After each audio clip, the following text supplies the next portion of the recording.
Hey guys, it's Carl here, and we're going to do another Ask Carl Q&A here. Thanks for submitting all the questions. I got over 1,000 questions, so I had to kind of really whittle them down to ones that I can answer quickly and stuff. But I'll start with the ones that were the highest rated ones, and then we'll kind of start doing kind of a rapid answer session after that. All right, so let's get started. Jonathan Bayman says, how many hours do you practice guitar a day? I don't actually practice a lot these days, unfortunately. I practice classical guitar more than anything. And when it comes to electric guitar stuff, really doing the lessons and doing all the songs and stuff kind of keeps my chops in shape. But when I was a teenager and in my early 20s, I was one of those heavy practice guys that would practice sometimes 8, 10, 12 hours a day. Really crazy marathon. I was like a monk. That's all I did was play guitar. So that's where I really kind of developed my chops, and I've kept them up over the years, but I don't really, I can kind of fall back into it pretty quick. Which musicians have inspired you the most? Same guys, like Steve Vai, stuff like that when it comes to guitar players, David Gilmour, Eric Johnson. I would say overall as music, I'd say composers like Rachmaninoff, and Rachmaninoff, Chopin, Wagner, Tchaikovsky. I love those guys, and that's the music I listen to a lot. If you could listen to only one decade of music for the rest of your life, which decade would it be? The 80s by far, and that's pretty much what I do anyway. How come you don't post enough Megadeth videos? I didn't realize that was the case. So I will make sure I get more up. I think the next one, because I got a lot of comments for it, was In My Darkest Hour, so that'll be coming soon. What is your favorite guilty pleasure song? I don't really have a guilty pleasure song. I'm trying to think of it. Probably some cheesy 80s stuff. People would think it was cheesy, but I think it's just a great song. I like a lot of Michael Jackson stuff. He's probably the artist that first got me interested in music when Thriller came out when I was a kid. So I was able to experience that worldwide phenomena of that just exploding, and I just loved it, and it kind of lit my fire for music. So really anything off of that album, and a lot of stuff is really cool. We'll see what else we got. What's your secret to charming good looks and youthful appearance? I drink a lot of water, I moisturize, and I've never really had a real job, so kind of a stress-free life. How do you learn the songs you teach us? It depends on the song. If it's an easier song, something, I can just cue it up on Spotify and just listen to it.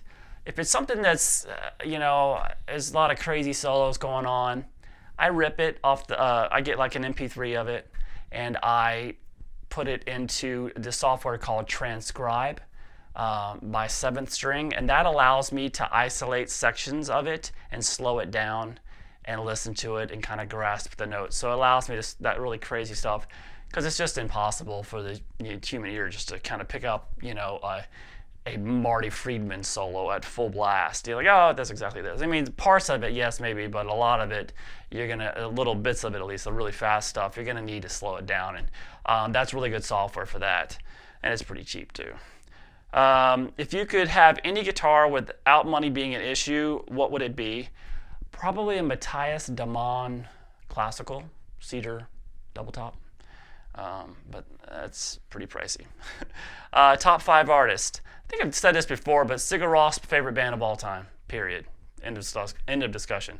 And then beyond that, bands like Pink Floyd, Depeche Mode, I've always been big fans of.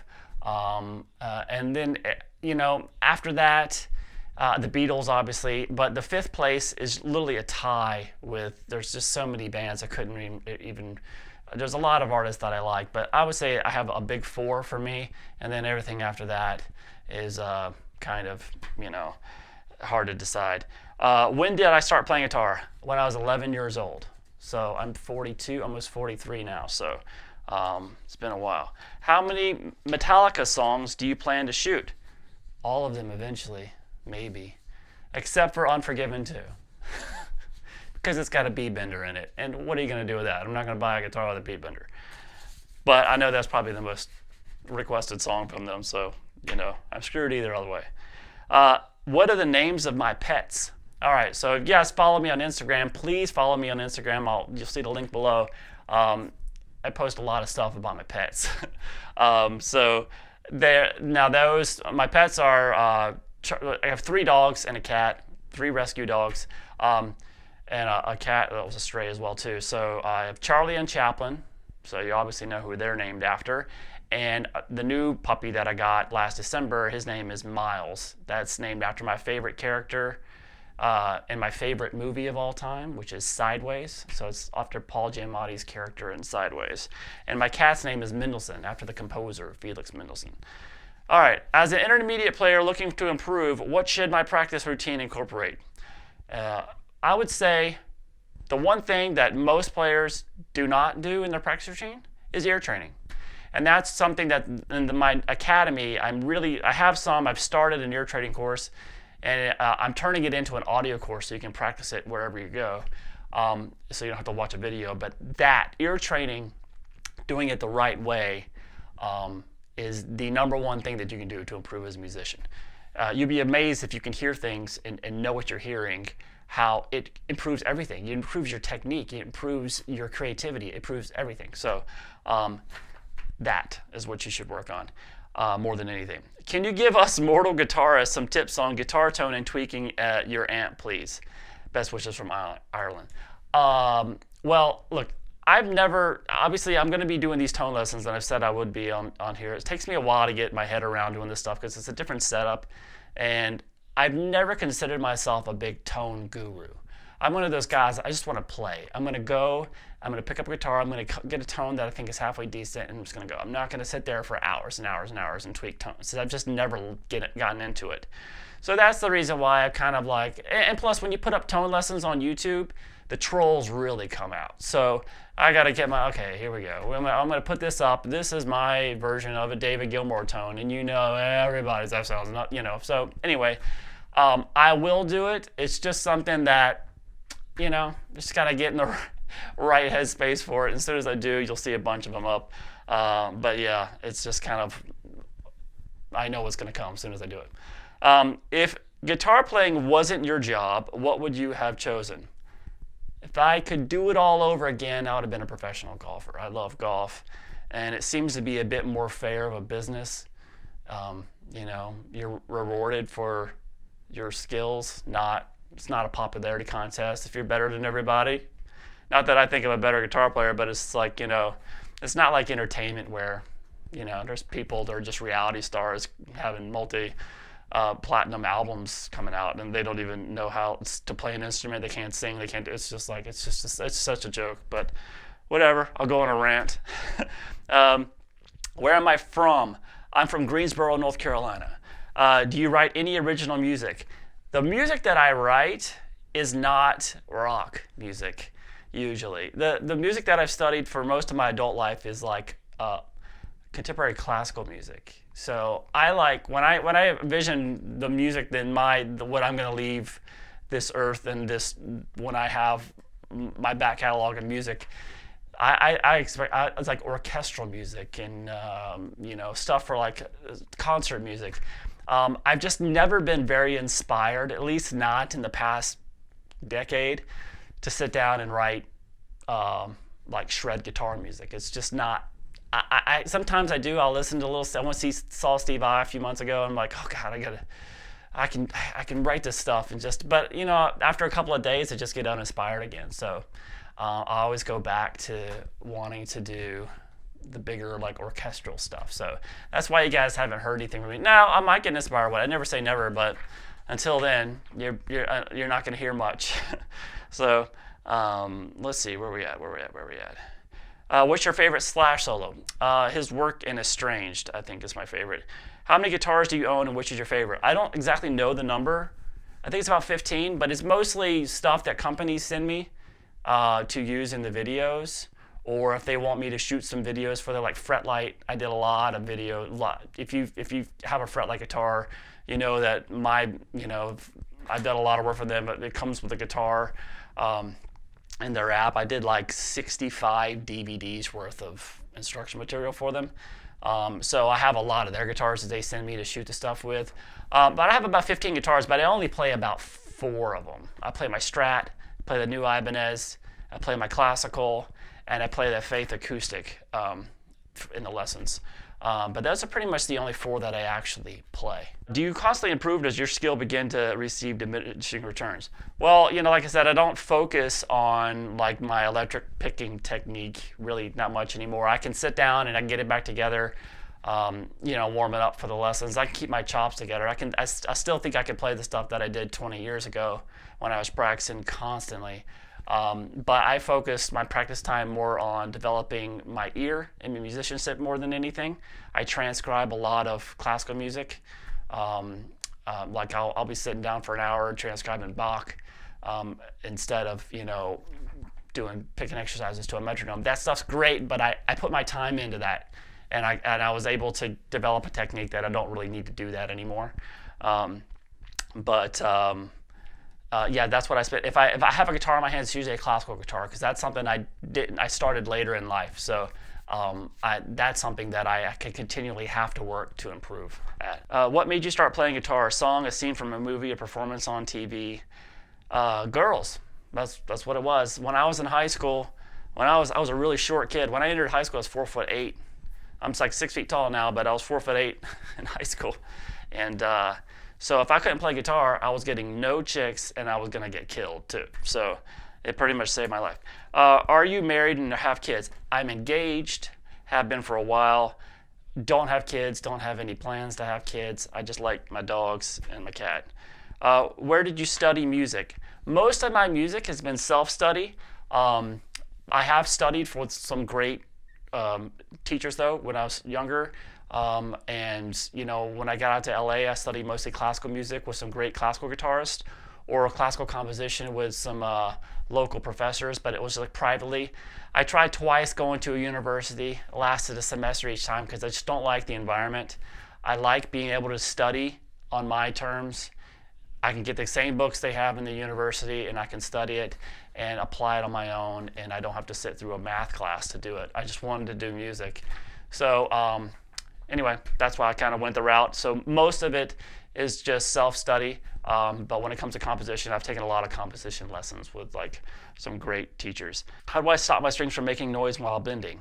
Put your first finger behind it, lay it across the strings. Usually that's what will do it. Favorite band, Sigur Rós, I said that before. Who actually sat you down and taught you the guitar for the first time? The first guitar teacher I ever had, his name was Ken Dejanay in Greensboro, North Carolina. He's unfortunately no longer with us. He died like 10 or 12 years ago. But he taught a lot of instruments, but he was mostly kind of like a folk. He taught like a lot of Bob Dylan and stuff. So I was with him for about a year, and then I moved on to like a jazz guitar player to do some more advanced stuff. Which albums have had the greatest impact on your life? Probably Passion and Warfare from Steve Vai. It's the one that actually made me want to be a great guitar player. When it comes to music itself, when it comes to like say metal music, I was into metal for a long time. I would say Strappy Young Lad's City album, or anything Devin Townsend really did back then, like even Ocean Machine, his project, that had a big influence me in like the mid 90s. That was what I was all about. How do you learn the songs you teach us? I kind of told that before, sorry. So we've had that question before. Do you play any instruments other than guitar? No, but I've recently decided to try to start playing a little piano just to help my composition. It's easier to kind of work stuff out and experiment. So it's easier instrument than guitar, or doing everything by ear, which is what I usually did. Have you ever thought about doing gear reviews and demos along with your lessons? I have, but once again, you have to get the gear, and I'm not one of those guys that really puts myself out there. I'm not a big social media maven. You guys know I'm not all over social media. I'm not always. So I don't really pursue going after the companies and saying, hey, let me do reviews of your gear, send it to me, just so I can get a bunch of free stuff. And I kind of do what I will if companies obviously offer. You guys have seen me do it, but it's not something that I really pursue. There's guys who do it and get really popular at it on on YouTube, and I eventually might start adding that. But man, I have so much stuff to teach. It's kind of like, what do you have time for? How did you learn music theory? Did you take music lessons? So that's what I mean. A lot of the theory, I studied a lot of traditional harmony. You can buy the books, just like standard traditional harmonies that you'll study at a university. And then obviously jazz harmony. I studied probably my greatest study of like harmony and ear training and musicianship was probably with Dick Grove back in the 90s. What's your thoughts on Rocksmith? I don't know much about it, but from what I've seen, I don't really like it. I think when I see players playing, I know there's these live. I've seen like these live events where these kids are playing Rocksmith, but all you can really hear is the music from the thing, and the guitar itself, what's coming out of there, doesn't sound that great actually. So I think it allows them to make a lot of mistakes. They think they sound better than they actually do. And if they unplugged it and played it, it'd sound probably pretty bad. So I think they spend a lot more time focusing on a screen than actually focusing on their technique and their hands and developing. So I'm not a big fan of it. So can you play all or most of the songs you've made lessons for straight from memory? No, I can't play the one that I taught yesterday. I know, I learn them and I forget them. Most of them, most everything. I know I have like 1,200 lessons up or whatever, 1,100 good song lessons. I couldn't play a single one of them right now. I'd have to sit down for a few minutes and kind of review. What was your first guitar and how did you get it? Do you still have it? First guitar was a Kramer Focus 1000, and my dad bought it for me for my 11th Christmas when I was 11, and I don't have it anymore, unfortunately. What exactly got you into your career of music? Nothing really. I mean, it was the only thing I was good at. So I really suck at everything else. So nothing else I can do. What's your shoe size? 12. I don't know what that is. I know it's a 12 in the U.S. I don't know what that measurement ranking is in like Europe or whatever. But it's 12 in the U.S. So I got a big feet. I got big hands. I got big ideas. What was the first riff or song you learned? The intro to Owner of a Lonely Heart. Kind of a wrong version of it, I'm sure. And then after that, my teacher taught me, I think, Knocking on Heaven's Door, the Bob Dylan version. And what car do I drive? I drive a Honda CR-V. Pretty styling. Any tips for ear training? My tip for ear training, just like my ear training course, is what I'm trying to make my academy, and it will be by the end of this year, the place that guitarists come to learn ear training, because there's not a lot of ear training materials out there specifically geared towards guitar players. What I would say is do not focus on interval training, learning how to do a major third or a perfect fourth, or functional ear training. So you want to be able to know what the sound of each note within a key sounds like by itself, not just the sound of different intervals. So when you can do that, you can follow music far more easily and far more naturally than just trying to hear intervals. So if you don't know what that means, check out the Academy, and that's the type of ear training method that I teach there. And it is by far the way that you're going to be able to hear everything the quickest and the most secure. Do you make money only with a guitar? Yep. Fortunate enough that I have enough people that join my academy and follow the lessons, and that I'm able to actually shoot these YouTube videos because of it, because the academy is enough people. So basically, those people who join premium subscription on my website and join the academy, they're the ones that makes the YouTube stuff possible, because if they weren't doing that, I wouldn't have any money and I wouldn't have the ability to survive and have to go work at Walmart or something. How does one become known in the world for his guitar skills? You know what? That's persistence, and both practicing and persistence in getting your name out there. Like I said, I have 1,500 videos maybe on YouTube that I've put up since 2009. So that's a lot of persistence over the years. So just continually building up. And that's why I get the views that I get. But now I get about 4 million views a month. I used to get 40. So, but it's a slow roll for me, at least. It took forever. So, but you just got to be persistent with it, and then it happens. Do you play Fortnite? I don't play any video games. I haven't played any video games in probably 20 years. Now it's probably for 1 hour, and I'd rather play guitar. Do you enjoy playing as much when you were as you were when you were a young boy, or is it more of a job to you nowadays?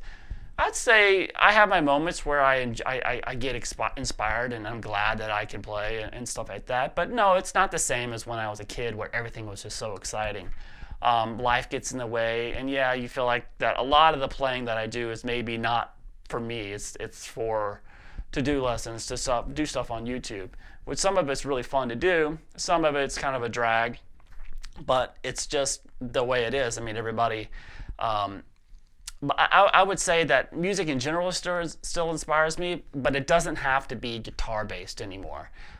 It can be just sitting down and sketching out a string quartet or something like that. That, to me, is inspiring to me. So, and that's something I know I can do till I'm 100 years old, when my fingers don't work anymore and everything. I still have my mind and my musical ear, and I can create music like that, and that's what excites me. What's your favorite David Gilmour solo? I would say the intro to Coming Back to Life. Plus that's the album. That's the Pink Floyd album that I first got into. I first got into them in the mid-90s, and then I went back and discovered all the other stuff. But that solo right there, man, that's just amazing. When you started to take guitar seriously, did you ever have a dream goal of being a famous musician? Also, do you have any other hobbies that you were skilled at? Yeah, I wanted to be a rock star when I was a kid. But when I first started playing, this is in the 80s, there was a billion rock stars, and when it came time for me to get up there was no more rock stars. So there's not really you can do. My main hobby is playing golf and hanging out with my dogs. But I'm not very skilled at golf, I wouldn't say. Have you ever had any fan come up to you and say they're a fan of your guitar covers? I do. I have people all the time. It's usually if I don't go to places, usually the people play guitar if it's on a golf course. It's been a couple times, but it's usually in an airport or something. Or funny thing is, I have an identical twin brother, so he'll be at the gym and somebody will come up to him and say, "Hey," thinking that it's me, and he has to explain to him, I'm not the same guy. So they probably think he's lying. But if that happens to you, you run into me and you say hello, and I blow you off, it's probably my twin brother. So not me, because I'm a super nice guy. Anyway, so thanks for the questions. We'll do some more of these in the future. And like I said, I'm going to be doing some live events here, so you can ask questions live. And if you're a subscriber to my academy, I'll also be doing smaller live events there, so you can be sure to get your question answered and not in a sea of thousands of people. All right, thanks a lot, guys. I'll see you soon.